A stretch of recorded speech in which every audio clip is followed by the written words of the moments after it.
This is Wardlow from AEW, and you're watching The Joe Cronin Show. A wrestling podcast with attitude. Not to beat a dead horse, but I really want to recap everything that's been going on here. Obviously, last night I did a 3 to 4 hour live news wrestling show, whatever, and it was so hot that I didn't even leave it. I didn't even leave it to go to my other show, Throwdown, that I normally do. I did do it, but it was at 2 a.m. in the morning or something. But I just wanted to recap some of the points that I've been making, and a lot of people have been making over the last couple of days about WWE in this draft. First of all, Eric Bischoff is gone. We talked about that a whole bunch. We talked about why his contract and what he could be dealing with, and God, he moved his whole family from over here. We talked about that the minute he was hired. And then he said, I'm hopping in a car and I'm coming to, Connecticut, and I'm going to be in the WWE and all this stuff. And, we couldn't figure out why in the world Vince was doing this. And now it really just seems like it was full-on scapegoat. Put him there. If something doesn't go wrong, fire him. It just seems totally set up that way at this point. And from what we've all been hearing is that Bruce Pritchard was running the thing anyway. So I am starting to absolutely 100% believe that they hired Eric Bischoff to be the scapegoat decoy. I'm dead serious. I think even he knew it. I think they said, listen, Eric, you got this problem, bankruptcy and all this stuff. We're going to pay you, and if anything goes wrong at any point, we're going to just cut you loose and blame it on you. I feel like that's not true, because I feel like Eric Bischoff wouldn't allow that. I feel like he would have such integrity, but maybe he needs the money. I don't know, and I'm sure if that's not the case, he'd be furious with me if he heard this. And if that's true, I apologize. But anyway, just they don't know what they're doing, man. WWE does not know what they're doing on the drafts, anything. On SmackDown, the both drafts sucked. Nobody cares about this shit. Nobody cares. It's putting people to sleep. They drafted people that are already on the shows. It felt like 90% of the drafts were people that were already on the shows. And there was no worse moment than when Stephanie McMahon said, and SmackDown is about to get eco-friendly with Daniel Bryan. She actually said this. Stephanie McMahon actually said SmackDown's about to get eco-friendly with Daniel Bryan. Maybe am I wrong? Maybe I am wrong. I don't know, but I'm pretty sure that Daniel Bryan got drafted to SmackDown where he already was, and she had to say this big cheesy line oh, he's good, eco-friendly with Daniel Bryan. He's already there! Unbelievable. People were put into pools and groups. People were put into little pools and groups they're going to go over here.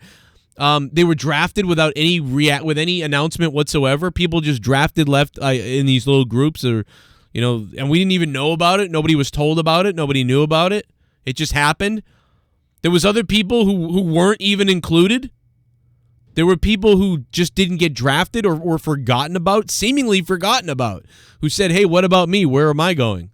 Oops, we forgot about them. Come on, man. I don't even know where the Kabuki Warriors went. I have no idea. Then you got fucking Seth Rollins the other night. They do this big thing with Hogan and Flair. Oh, Seth Rollins, he's going to be the team captain. That's the whole thing. Seth Rollins is the team captain, except all of a sudden, out of nowhere, we're announcing Bray Wyatt versus Seth Rollins at Crown Jewel. So now we're going to put them against each other in Crown Jewel. But wait a minute. Seth Rollins was the team captain, the first guy selected by Hulk Hogan. But now Seth Rollins won't be on Team Hogan, and somebody else is going to be on Team Hogan.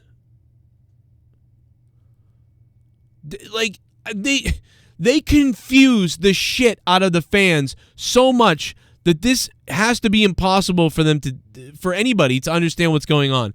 The audience, you literally have to be a dumb person to like this show. You have to be stupid. You do. Because if you're dumb, you're like, yeah, stuff's happening. But if you have any kind of brain whatsoever, you're like, what? Wait a minute. What about that? What about this?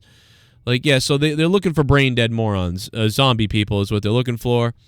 Seth Rollins also burned down the Firefly Funhouse. Something we've already talked about all this. I'm just kind of recapping. We talked about this the minute after Raw went off the air and SmackDown went off the air, but I'm just recapping. Bray Wyatt burns down Seth Rollins burns down the Firefly Funhouse, the thing that people love. So you're like, okay, well, holy shit, Seth Rollins is a heel now because he burnt down the Firefly Funhouse. Everybody loves that. He's a heel now, but he's not a heel. He's not being booked as a heel right now. He's not a heel though. But what? The fans are booing him at shows. I mean, I do have to be they have to be flipping Seth heel. They have to be setting that all up. I got to believe. They can't really be thinking, "Oh, we're going to push him as a face." That can't really be happening. And then at the end of the night, and yeah, before that, the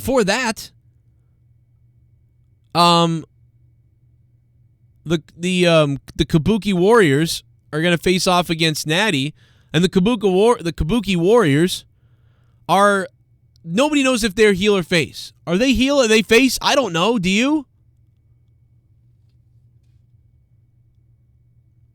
They I guess they had their heel turn when they blew the mist in the face, and then they won and against Alexa and Nikki, which that team was kind of mixed too. It's not, none of these teams are heel or face or whatever, but I do know that everybody likes the Kabuki Warriors. Everybody likes Asuka. Everybody likes Kairi Sane. Everybody likes these two.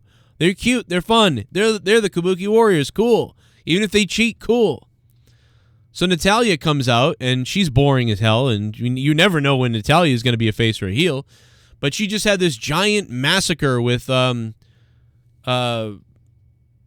Lacey Evans. And she goes, "Oh, you know what? I know that we've never agreed in the past on everything, and we've had our problems, but, oh, my partner is Lacey Evans." Like, what?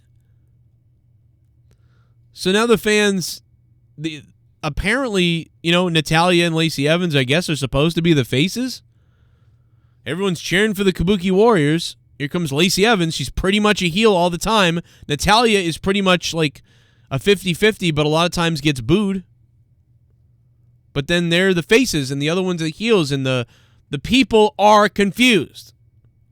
That is the theme for everything. Nobody knows what the hell is going on. Seth and Bray, the people are confused. Firefly Funhouse stuff, the people are confused. The Kabuki Warriors versus Natty and Lacey Evans, people are confused. The draft, people being drafted to shows they're already on. Some people being drafted, not being drafted, and some other people being drafted. They're forgetting drafts. They're adding drafts. They're changing drafts. People are confused. Everything WWE does, the people are confused. They don't know whether to fucking cheer for someone. They don't know if someone's a heel, a face, and if someone's a face, they want him to be a heel, and if someone's a heel, they want him to be a face. What are they doing? The WWE right now is so out of their mind. And I know this is all the same stuff I said the minute Raw went off the air. I went into this on my live reviews. The minute SmackDown went off the air, we went live and we talked about this on the reviews. But I'm just kind of condensing it into these are the most major issues right now that I see. You thought you lost viewership last week. You're going to lose way more next week. The third hour of Raw was under 2 million. I would be tempted to say that you're going to see this again. You're going to see worse ratings. The SmackDown ratings this week will be lower than last week. The Raw ratings this week, I think will also be lower. And it seems like the only thing that I'm looking forward to right now is NWA Power, AEW Dynamite tomorrow, which I can't wait till we're live after that tomorrow, and NXT. Those are the three things that I look forward to.